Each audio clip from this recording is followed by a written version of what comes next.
Say, stay and strive. So what are the triple S's? Say, stay and strive. Expressing yourself, contributing and performing. Expressing, contributing and performing. So what is employee engagement? What is engagement? Sorry? Giving? Okay, giving motivation to be continuously productive. Others? So what is employee engagement? Attractive involvement. Others? Sorry? Be part of that. Be part of that. To be fully part of it. Achieving results. Okay? Ambiguously used to mean different things to different people. That is very well demonstrated now. Ambiguously used to mean different things. Old wine in a new bottle. Engagement is nothing new.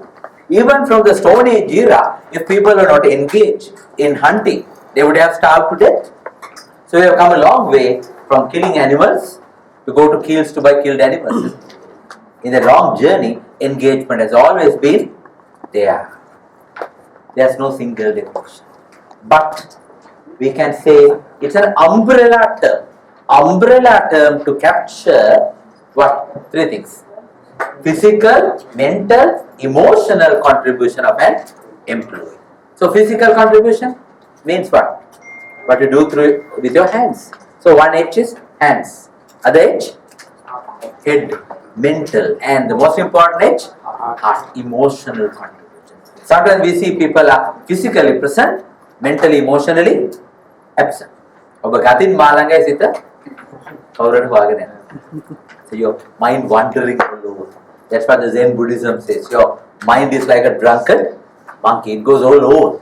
So you have to tie up the drunkard monkey to a tree. So the mind and body are in there. So what are the three H's? H cubed.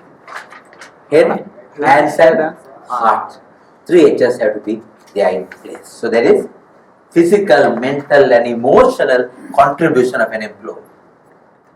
In fact, going deeper, for a more research-related definition, employee's psychological state, which we call the attachment to an organization. One's attachment.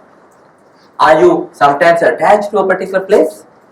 Of course, in Buddhism, they say attachment brings sorrow, but slightly diluting, I would use the word someone's association with an organization. Attachment might be too strong. Have you seen, you are so close to your school that you studied? You are part of the old boys union or you are part of the past pupils association. If someone criticizes your school, you feel happy or angry? And would you say,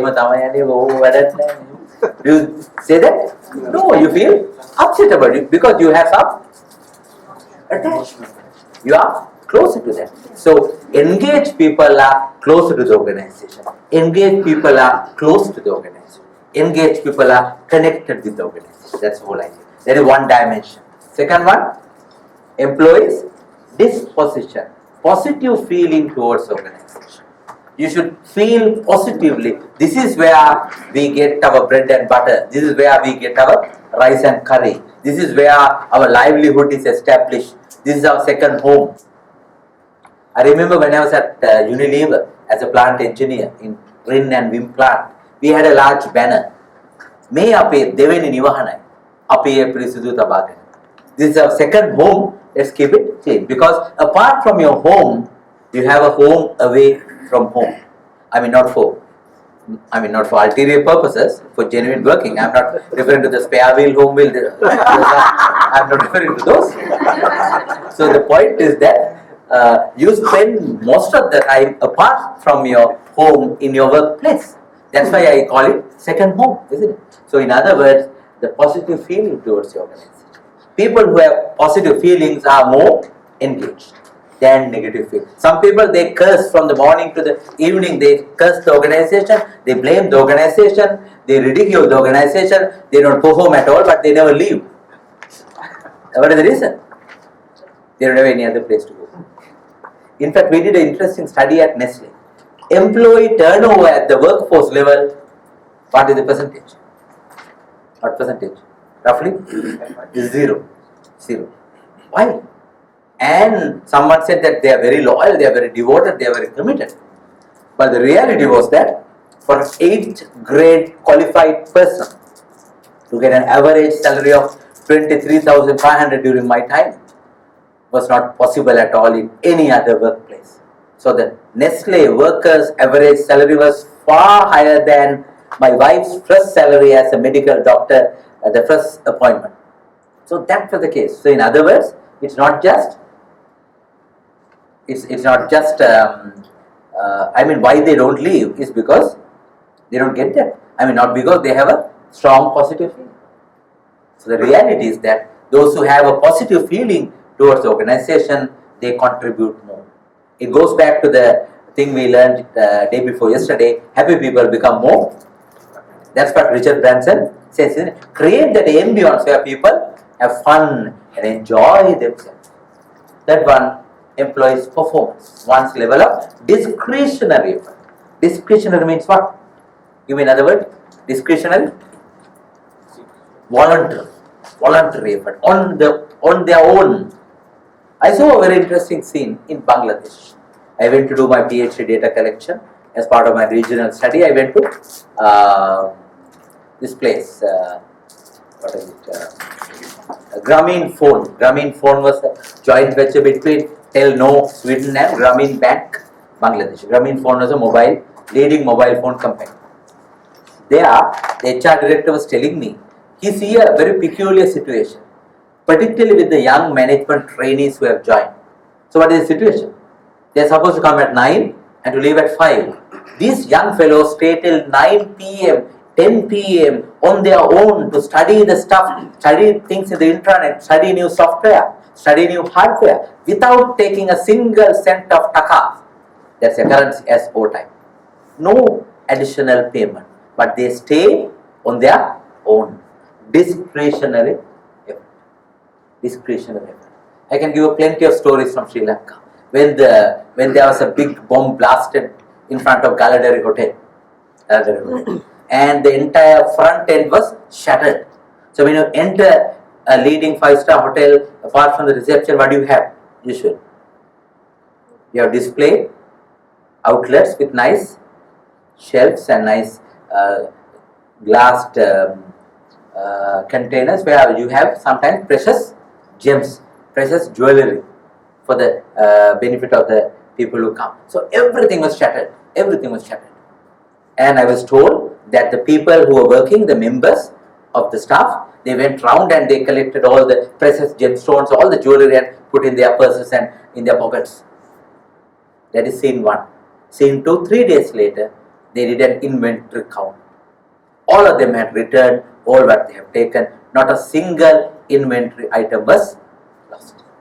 How can you explain this? How can you explain? Simply discretionary effort, positive feeling and attention. No other way of describing. See the point? So they return everything they got because they didn't get it just to take away and sell. They get it to protect, to safeguard. That's the employee engagement. That's the employee.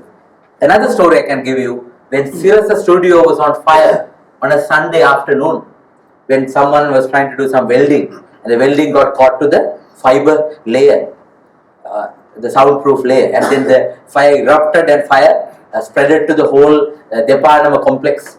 I'm not referring to the second one, which is a controversial one. Yeah, some other involved, but the first one is a genuine one. This the Department of Fire. And when Sirasa was off air, they could not listen to it, and the television channel was off air, and a message was spreaded by other media that Sirasa is on fire, and then the employees who were enjoying the leisure Sunday, they flocked to the place on their own. They didn't ask for company transport. They didn't ask for any claim for overtime. They went round and helped them to collect some valuable recording videos, valuable CDs, valuable tapes, valuable cassettes on their own. So what do they demonstrate? Attachment, positive feeling, and so the blue color 3 letters are the important ones. Shall we say? Attachment, positive feeling, and effort. And final story from Katunayak Free Trade Zone. One of my friends having a large factory, they are manufacturing electrical panels to foreign market, electrical panels.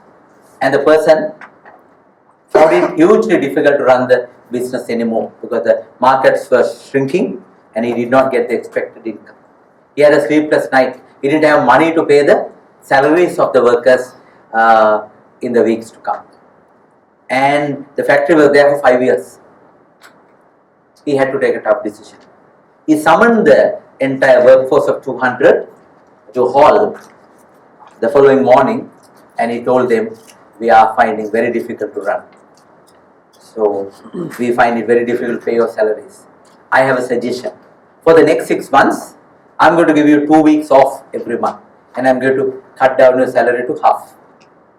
We anticipated a huge tamasha, huge commotion, huge reaction, huge resistance, huge shouting. Not a single person spoke. See the point? And one person stood up and said, "Api avurudhu pahat tisse sir ekka weda kare salli balaගෙන නෙමෙයි. Sir අපිට සලකපු හැටි ගැන අපිට තාමත් මතකයි." See the point? He didn't even expect this sort of a reaction from him. And they all obliged and they worked 2 weeks per month for the remaining 6 months until the financial situation improved, until the situation was fully taken care of, and now they are into a better wicket. They are making a lot of profits. See the point? So what are the 3 things in engagement? Attachment, positive feeling, and so ask the fundamental question from you: am I having proper engagement with my organization? Am I having the attachment? Am I having the positive feeling? Am I putting required discretionary effort on my own, not because they tell me, but wholeheartedly? Am I giving my full effort? So it's for me, it's a spiritual response at the end of the day. That's where your spiritual intelligence comes into the scene. Your proper values come into the scene. Are you clear? So this is what engagement is all about. Agree with me? Sounds good? Is engagement beginning or the end? What do you think? Is engagement beginning or the end? How many of you are married? I should not ask publicly. I think most of you are married. So what comes before? Engagement or the marriage? So engagement leads to something.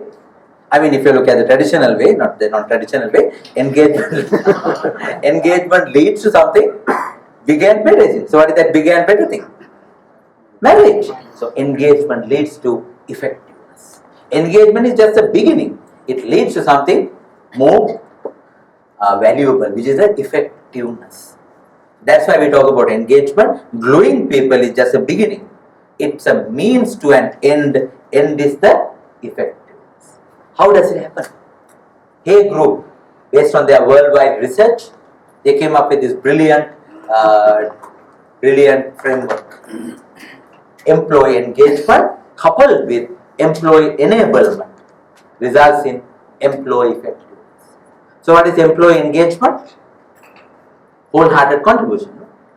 What is the first one? Attachment, positive feeling, and effort. If you put it another way, head, heart, and hands. So what is enable? What is enable? Another word. Enablement means, say when you join an organization, what are the primary things that the company should do for you? When you join an organization for the first time, what should they do for you? Sorry? Even before that, you need to have a proper place to sit. You need to be given a proper facility, email address, your visiting card, and orientation, and blah blah. So here, what the institution has to do for the individual. So this is what individual does to the institution. So this is individual's response to the institution. The second one, institution's response to the individual. In simple terms, the first one, what can I do for my organization? Second one, what can the organization do for me? Both are interconnected. So engagement coupled with enablement results in employee effectiveness. Results are produced consistently, continuously, committedly. This is the way. Alright? So engagement is individual phenomena, enablement is institutional phenomena. That's the difference. And you get, is the story ending here? This is the driving part, and the results part comes in 4 ways. What are the 4 things? Financial performance, customer satisfaction, process excellence, and people. Can you identify these 4? Where do you get these 4? We talked about it in term 1. 4 perspectives of balanced scorecard. You get results in a balanced approach. Not just money, 4 different perspectives. Monetary side, customer side, process side, people side. You get 4 different perspectives. Okay? This is the big picture. So these 2 are drivers, these 4 are deliverables, as we discussed in term 1. First 2 things drive the performance, then you get the deliverables as these are. Clear? Okay? So how many different elements are here altogether?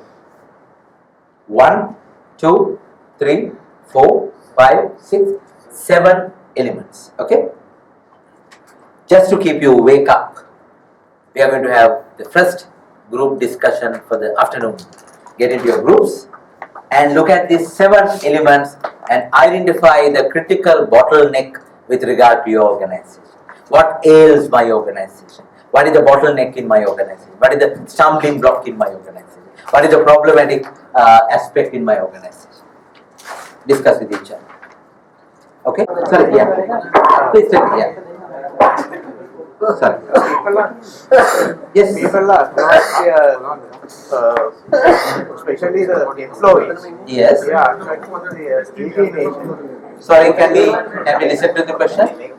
I would suggest, can we have, if possible, for you to, to minimize the movements in a way to change the chair so that you are sitting together rather than moving here and there too much? I don't know, if possible. Next time, think about it.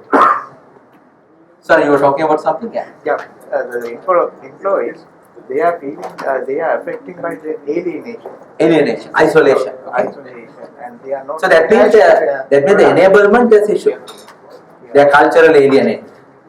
There's a stigma attached. If you are an Asian, if you have a brown skin, you are treated separately than a white skin. Not only that, they are not part of the production. They feel that they are not part of the production. Part of the ownership, sense of ownership.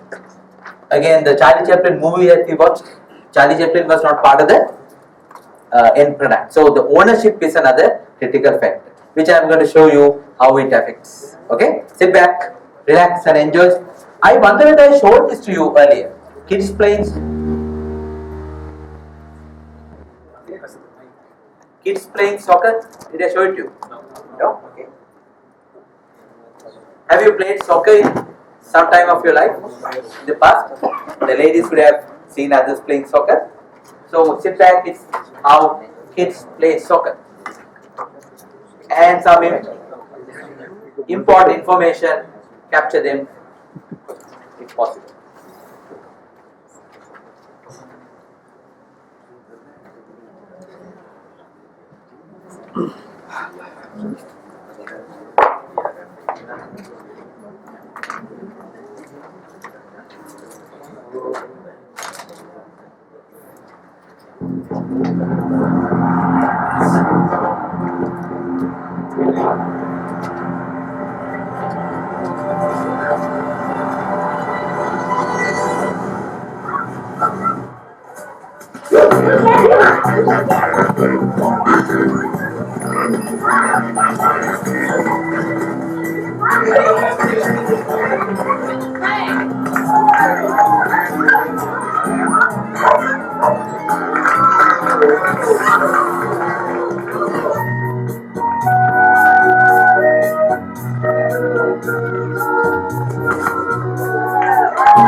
Spread out, everybody! Spread out! Sorry, sweetie, pass it to Trent. Trent! Okay, that's good. Okay, guys, remember, do the thing we practiced. Remember? No, that thing. The other thing we practiced.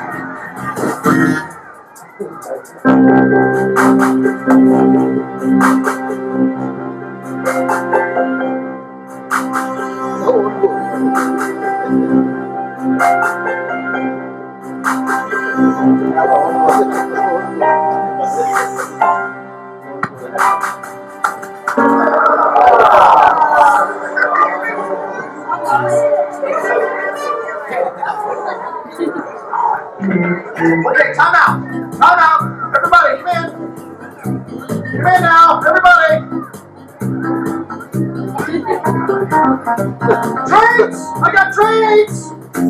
Ah, there you go. Okay, so here's what we're going to do, right? Eddie, I want you out on the wing. Trent, I want you to pick the pass to Andy and push the ball up the field. And then pass the ball to your forwards with Sophie and Chris. Sophie, I want you to hold the ball and draw the defense out to you, all right? Then I want you to float a long pass all the way over the defense to Chris. Chris, you take it in for the score, just like we did in practice. Everybody got it?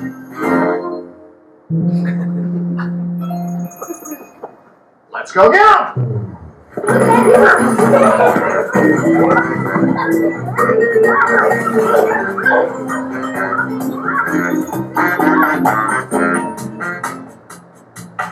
Do you see any similarities between Saturday morning soccer and Monday morning at the office?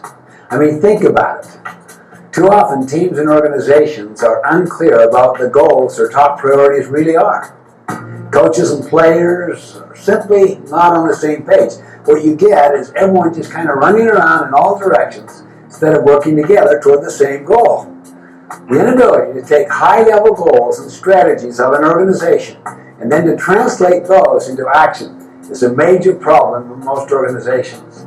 It's one thing to come up with great strategies and goals, but it's quite another to actually get them done. This is what we could call the execution gap.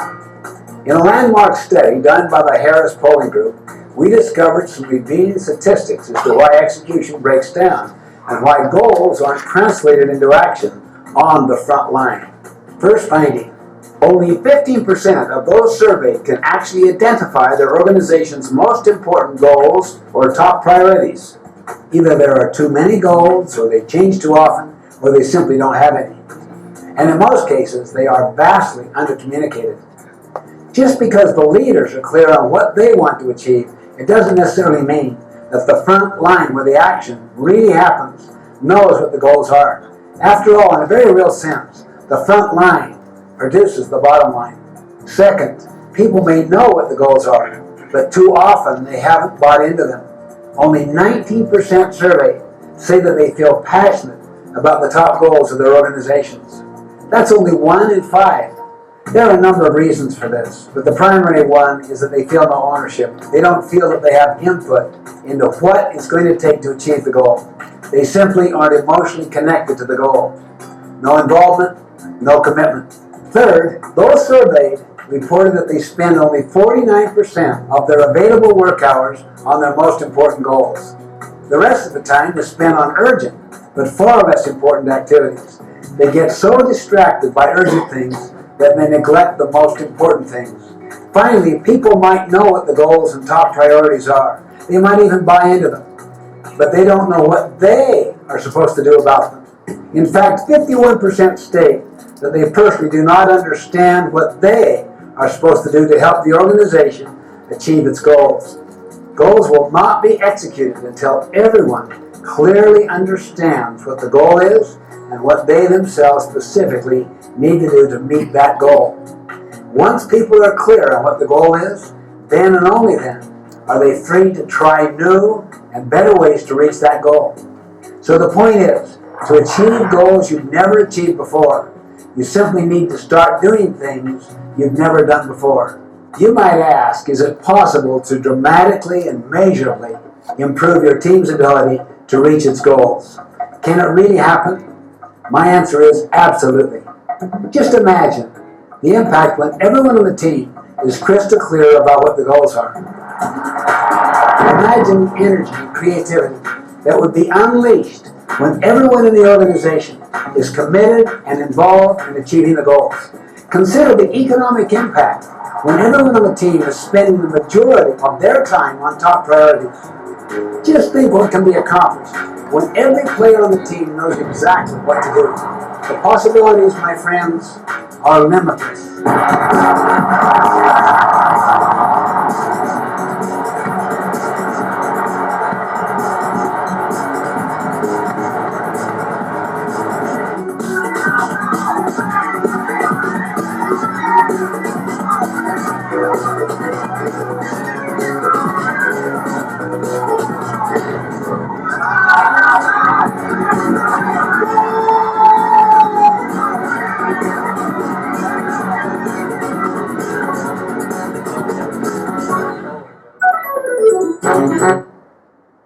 Okay, shall we have the lights?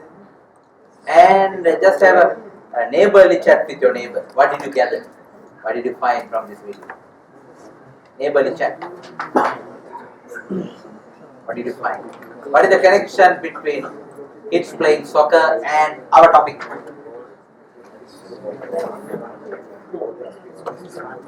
What is the connection?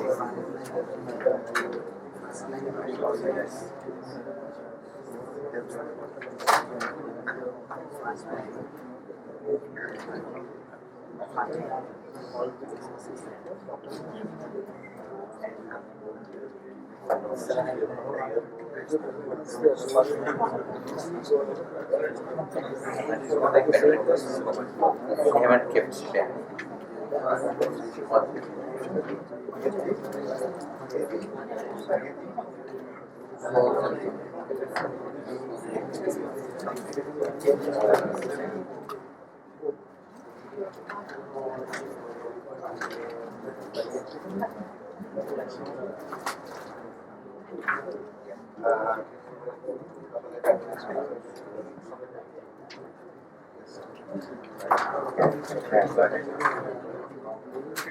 They don't keep the spares in.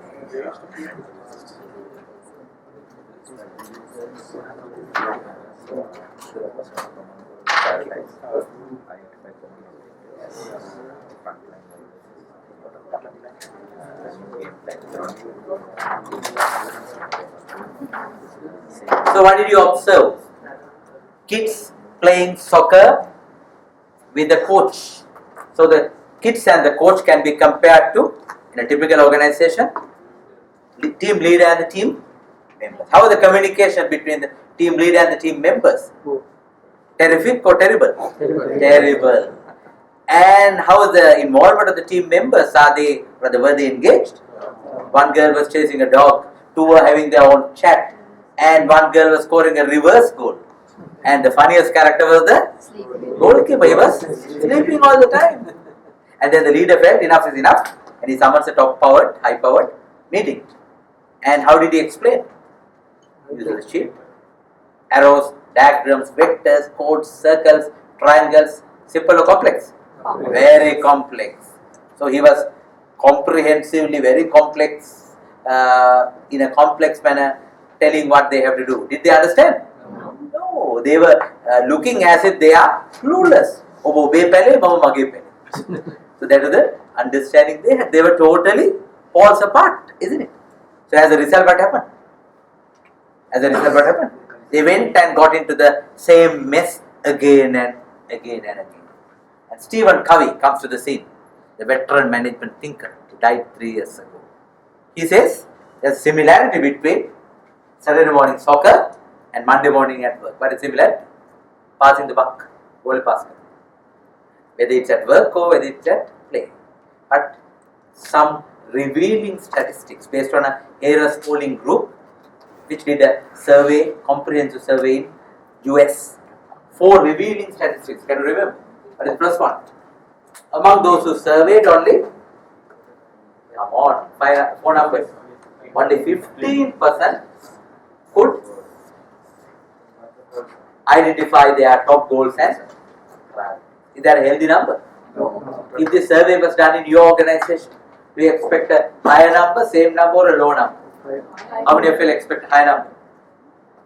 How many expect the same number? How many expect the low number? Good to be realistic. And the second one is more critical.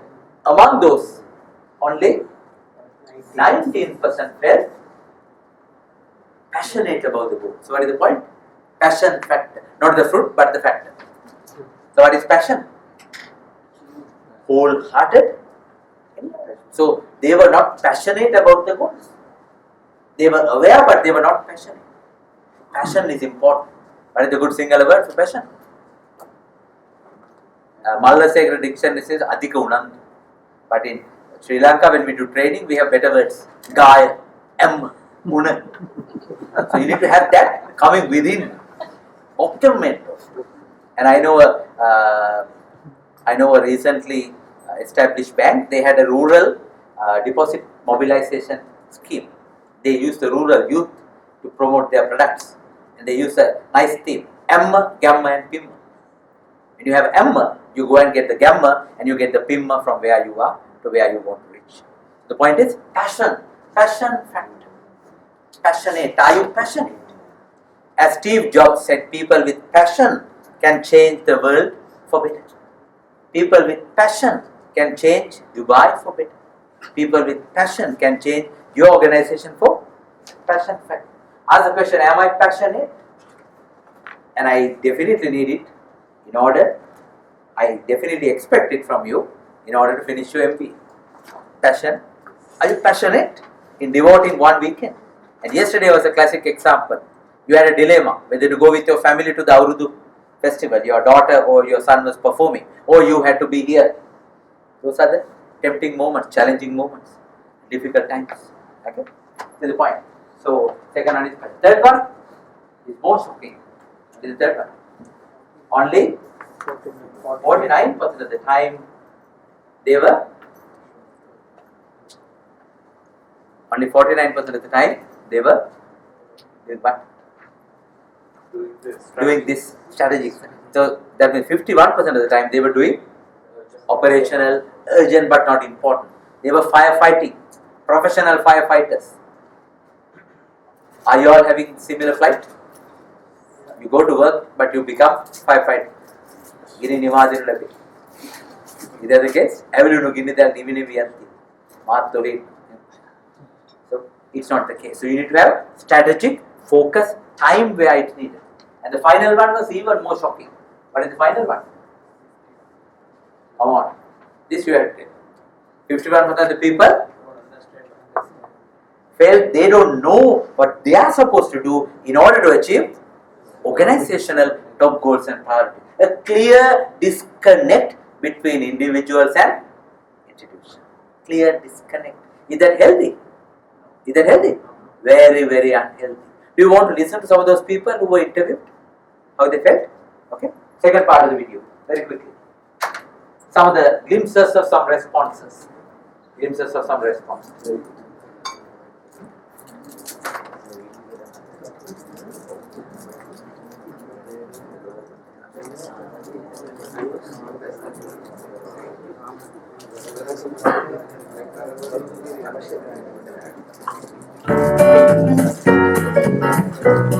Hello! Hey, dude. How you doing, buddy? Good, how you doing? Fantastic. My name's Greg. I'm a background investigator / criminal investigator. Donc, je m'appelle Thierry et je suis le chef exécutif. Hi, my name is Marcia and I'm the aquatics director. Hi, I'm Sandy, I'm a trainer. My name is Quentin, and I drive a forklift. Steve, either way, just don't call me anything ugly. Me llamo Jorge y trabajo para el Departamento de Obras Públicas. Hi, I'm Linda. I'm a senior resource specialist. My name is Jim. I'm president of the holding company. I'm Jim, and I'm the president of a construction company. I'm Jim. I'm the CEO. I'm the director of rooms at this resort. I'm a project manager. I'm Dawn and I'm the CLO. That's Chief Learning Officer. I am really the CEO, I do the salad bar. at least for this year. I'm a facilitator, senior branch manager. Vice President. I nurse the nurses. I'm kind of like a cruise director for a city in the desert. I am very engaged in my job. I'm pretty engaged. What causes me to disengage is if I don't sense a greater purpose in what I'm doing. We certainly have some people who are more engaged than others. I think it would really help if I knew what my company's top goal was. What's our most important goal? The most important goal? He doesn't know. You'd have to ask my boss. At this time, I'm not too sure. Well, I couldn't tell you exactly what it is. Top goal. Oh, what was Deanna's? Off the top of my head, I'm sorry, I can't think of one. I wish I knew. Communication. That was a good one, communication. I'm quite sure she does have a goal for us. Yeah, we'll go with communication. I'm just not sure what it is. Safety in the pool area at all times. I just totally lost my train of thought. Our main goal is to service our stores. You gotta think what your opponent's gotta do, you gotta be able to counteract to that, and just be smart. Spread a little love. Make a difference in people's lives through excellent patient care. I think it's very important to narrow the goals down to one or two. Business is too complex. There is no one goal. There are plenty of goals out there, but we do get sent off on some goose chases, I guess, if you will. Sometimes I think the management has different goals. My boss's most important goal changes a lot. You know what the boss's goal is? By and large, our goals come from corporate in Germany. If I were running the company, I would choose a different goal. Nuestra meta más importante es poder servir a la comunidad. We need to make one more sale before year end. Sometimes making it through the day is my most important goal. The most important goal we have as a team is that we will reach the 80th percentile in patient satisfaction. Do they know that? Yes. I hope so. They know exactly. Everybody here knows that goal. And I challenge you to go try to find somebody that doesn't. Faster, cheaper, and better. Faster, cheaper, better. Faster, cheaper, and better. All the people on our team know what the number one goal is. Certain people on our team know that. Do they all know it, understand it? No, they don't. How know it's the goal? Because we talk about it all the time. ESP. Mind meld. We talk about it every day. I think it's been stated. No, it is not clearly stated. It's not written down anywhere. We just discussed it in that type of format. If it was told to me, it probably went in it one ear, not the other. We haven't had a meeting on it. If I saw it on paper, then I probably know. How much time do I spend on the top goal? Not that much time, maybe an hour every 2 weeks. Probably somewhere around, 15, 20 minutes a day. About 2 minutes.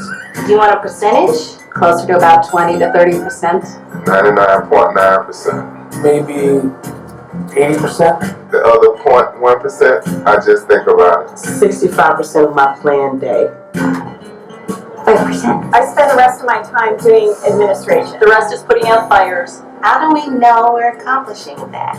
Do I measure my goals? We haven't quite figured out how to measure our internal goals yet. You mean we're supposed to keep track? Reportamos al supervisor lo que hicimos y todo sale correcto. Según él. Customer feedback is like gold around here. I hate feedback. Feedback is very important, positive or negative. I know I've done a good job when there's no feedback. No feedback at all. That's the worst. None. If we don't hear anything, we know it's not being used. I know I did a good job if the dessert tray is empty. Never got beaten up too bad, so that's a starting point. It's hard to measure how much people are trying. It's very hard to see how we're doing. Our team needs a scoreboard. I want a scoreboard. Now, why would I want that? Measurement's imperative. I don't think we have a way to measure for doing better than last year. They say that we're going to do it, but it never happens. But we know it's important. I feel it. I just know when I'm doing a good job. Yeah, let me know how that goes. It's as simple as having a goal. So we choose the most important. A wildly important one. Pardon? We choose wildly important goals. A wildly important goal. Wildly? Wildly important. goal. I don't understand what you mean. We call them wigs. Wildly important goals. Wild. Why wildly? They are not only important, they're wildly important. That would be a good idea. Okay, shall we have the lights on?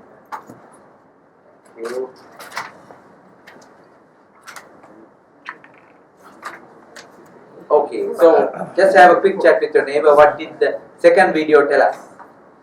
What is the second video elaborated?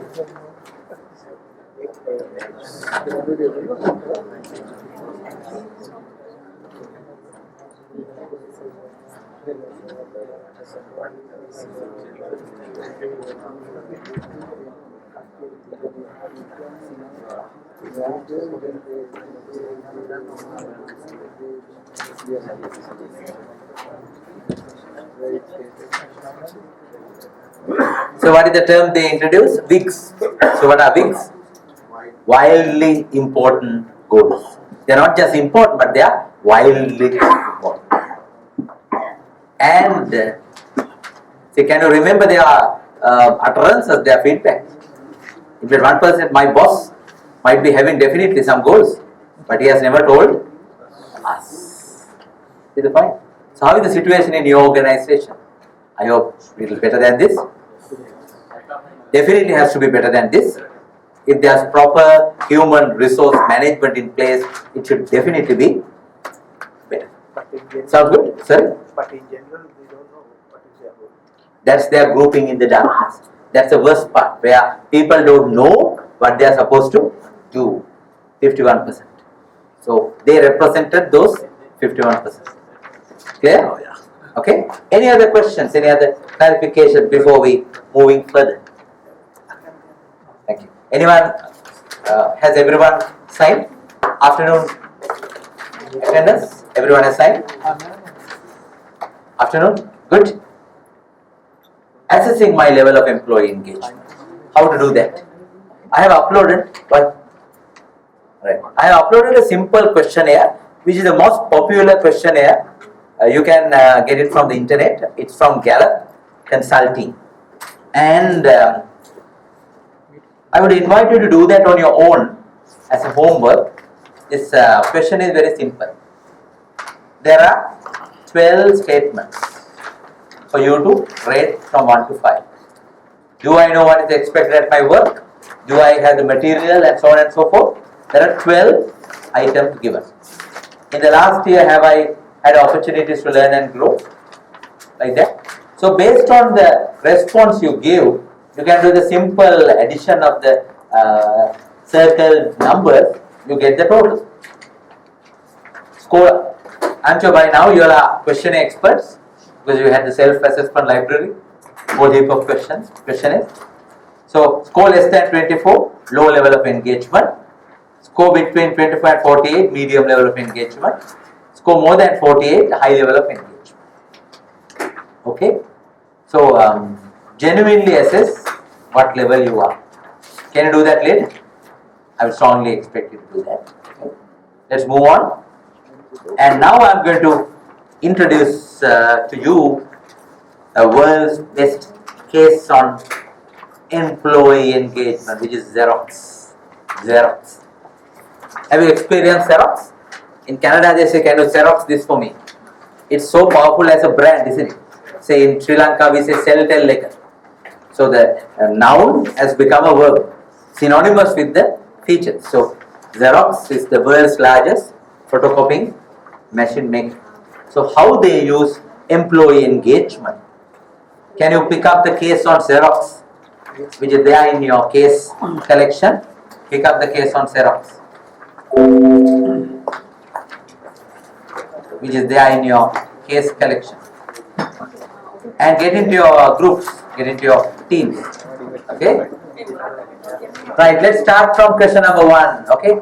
Stand in a row. Now they are under scrutiny.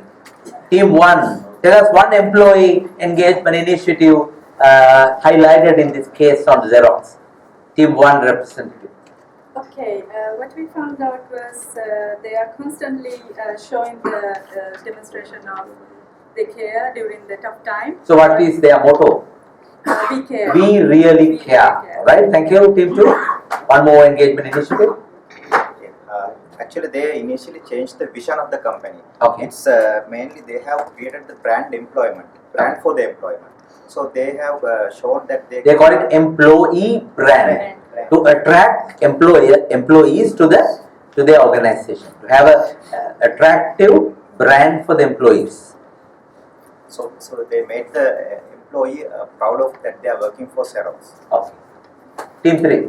During the layoff time, they have given opportunity to the people who are about to retire to add 1 more year and get the retirement benefits. So that way they persuade all the people that they care about. So in other words, they could have easily saved cost by having a cut-off date, but they allow the retiring people to enjoy the retiring benefit rather than shredding them off, rather than cutting them off. Team 4. They stayed focused even during the difficult time on the positive employee relationship. Okay. Usually when the time gets tough, they retrench people, they lay off people, they give golden handshake, but here they strengthen the positive relationship. Team 5. They introduced a management program to enhance the people. Okay. Or develop the management skills. So competency development program. Okay. And team 6? something left out. I purposely wanted to check that. There are some Yeah, they had a very interesting statement. They were focused in such a way. Yeah, they said to produce the quality, right? To have the best quality, you need the. So how did they say that? World class products and services requires world class people. Now, unfortunately, sometimes we talk about world class products, we talk about world class services, we don't talk about world class people. That is neglected. So they realize the value of world class people. They gave the due recognition to people. Okay, have they covered all employee engagement initiatives? One more thing you missed. Training program, computer-based training. Training program, developing people, but one more thing. So, people which are HR person should know that. Succession plan, yes, for every critical position, there are 3 identified people lined up, but even more than that. Innovative and leading in working place. Innovative and creative workplace, but even something HR did. Ideas to bring the retirement plan. No, the mechanism. Communication plan. Communication channel. There was a hotline available for people to directly contact HR. So HR was connected to people. Anything else? Any other things from others? So we really care. Hotline, the motto, employee value proposition, and then succession planning. They did, and they hardly retrenched people. They motivated them, and the turnaround was. Turnaround took place because of the people. Right? Have they covered the entire thing? Yes. Shall I give them a big hand? Second question. Now again, let's take a turn. This time, it's going to descending order. Thank you very much. One lesson you can learn. Yes. One lesson is that even during the difficult times, companies can stay focused and get the employees' engagement in a positive way to survive. So the economic difficulty faced by an organization is not an excuse to ill-treat people. It's not an excuse to disregard people. It can still use it as an opportunity to motivate people. Good. Team 5. Allowing employees to bring their unique and talented skills. Okay. Allowing the employees to bring the unit, and then you highlight their strengths and leverage their strengths with your opportunity, and allow them to use their strengths to succeed in whatever they do. Right? Team 4. During difficult time, we should invest on training and development. Not to cut that down. Now what happens is the first budget to go when there is a recession is what? Training budget. They differ, and it will never happen. But they believed in training, they believed in development, and they did that with their people. Team 3. I would like to reiterate Richard Branson's idea, employees first. So in Xerox, they took the employees Staff first. Employees first. So Xerox, they took the employees first, so then they succeed. So what Richard Branson said, Xerox has implemented by themselves. Okay. Team 2. Yeah, in fact, we have the idea like always been, improvement is always behind the monetary terms. But here this case proves us it is not purely the monetary terms, but the other values as well. So in other words, the monetary terms plus.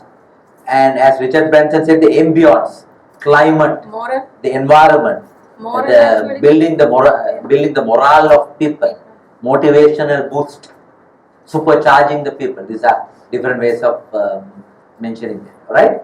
Team 1, finally.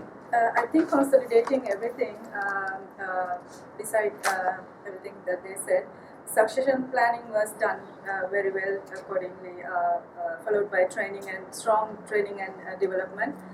More than anything, I think they consolidated all the aspect of HR and they tried to constantly communicate to the employees that we care and don't leave the company. So one key lesson out of all that you can apply?